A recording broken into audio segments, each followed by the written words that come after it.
एक बहुत मुद्दा जी हाँ दोस्तों, एक बहुत बड़ी मुद्दा है कि आखिर हम, आप या बहुत सारे कर्ज़कर्ता मेहनत करके अथक प्रयास करते हैं और कोशिश करते हैं कि किसी राजनेता या राजनेता के बेटे को विधायक, एमपी, मुख्यमंत्री या फिर प्रधानमंत्री बना दें। लेकिन ज़रा सोचिए कि क्या हमने कभी खुद के लिए उतना अथक प्रयास किया? जी नहीं। हम इतना प्रयास करते हैं कि कभी-कभी तो आपस में लड़ाई भी कर लेते हैं, आपस में लड़ भी जाते हैं। लेकिन ज़रा सोचिए, ये करने के बाद वो व्यक्ति या तो मुख्यमंत्री, प्रधानमंत्री, विधायक, एमपी कुछ न कुछ ज़रूर बन जाता है और अपने जीवन में सेटल हो जाता है और हम वहीं के वहीं रह जाते हैं। और हम लोग ऐसा करने के कुछ दिनों के बाद फिर बहुत पछताते हैं और सोचते हैं कि काश हमने उस समय खुद के लिए कुछ किया होता। लेकिन हम ऐसा नहीं कर पाते हैं और हम राजनेताओं के साइकोलॉजी में फंसकर आपस में ही भिड़ जाते हैं, जिसके कारण ये होता है कि न तो हम अपने करियर के बारे में सोच पाते हैं, न अपने बच्चों के भविष्य के बारे में। और ऐसा होता है कि धीरे-धीरे हम फाइनेंशियल ट्रैप में फंस जाते हैं और बहुत लोग तो इतने नीचे जा चुके होते हैं कि उनको मजबूरी हो जाती है किसी भी तरह के काम करने की और आखिर में वो लोग किसी भी तरह के जॉब या फिर काम वर्क करने को तैयार हो जाते हैं और कोसना शुरू करते हैं राजनेताओं को। जबकि दोस्तों ऐसा बिल्कुल ही नहीं है। जो हमारे पास समय मिला है, जो हमारे पास एनर्जी है, जो हमारी बौद्धिक क्षमता है, जो हमारी सोचने की क्षमता है, बौद्धिक क्षमता है, बुद्धि है, विवेक है, उसके आधार पर यदि हम खुद के लिए एक करियर तलाशें और उस पर अपना 100% फ़ोकस करें और आगे बढ़ें, तो यकीन मानिए कि एक दिन हम भी बहुत ऊँचे लेवल पर सेटल होंगे। लेकिन हम ऐसा नहीं करते हैं।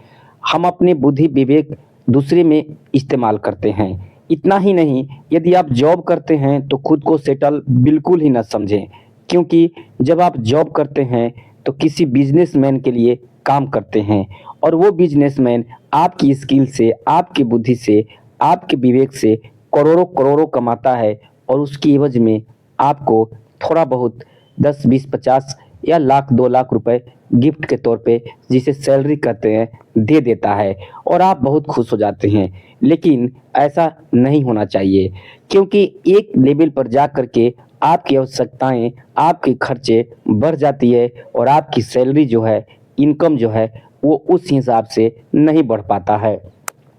तो इन्हीं सारे विकल्पों पर, इन्हीं सारी मुद्दों पर हम बात करने के लिए आज हाज़िर हुए हैं। दोस्तों, इसीलिए मेरा ऐसा मानना है और जो भी लोग जीवन के एक्सपीरियंस में उस ऊँचाई पर पहुँच चुके हैं, उनका भी यही मानना है कि अपनी स्किल्स, बुद्धि, विवेक और जो अपनी क्षमता है, उस अनुसार हमें एक लक्ष्य निर्धारित करना चाहिए और अपने क्षमता को, अपनी स्किल्स को, अपने बुद्धि को, अपने मानसिक स्थिति को, बौद्धिक स्थिति को या शारीरिक स्थिति को उसमें 100% झोंक देना चाहिए और इतना कठिन परिश्रम करना चाहिए कि एक लेवल निर्धारित हो जाए, एक लक्ष्य निर्धारित हो जाए और हम उस लक्ष्य को प्राप्त कर लें। जिससे कि हम जिस लेवल पर पहुँच कर के उस धंधे को, उस बिज़नेस को छोड़ेंगे, हमारे आने वाली जनरेशन उस धंधे को वहाँ से शुरू करेगा।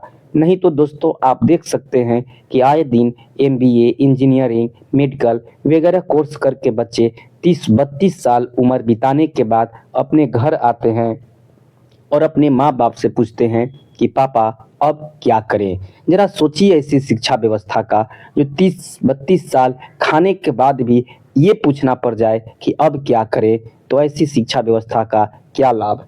इसलिए दोस्तों, मैं निवेदन करूँगा कि आपके पास जैसी भी स्किल्स हो, चाहे बोलने की कला हो, कुछ करने की कला हो या आपके पास में कोई भी हो कला, हुनर, गाने का, नाचने का, डांस करने का, उसको निखारिए और उस पर काम कीजिए और उसको एक व्यावसायिक मंच दीजिए, जिससे कि आपकी पहचान के साथ-साथ आपको रेवेन्यू भी जनरेट हो। बाकी अगले वीडियो में, तब तक दीजिए विदा। जय हिंद। जय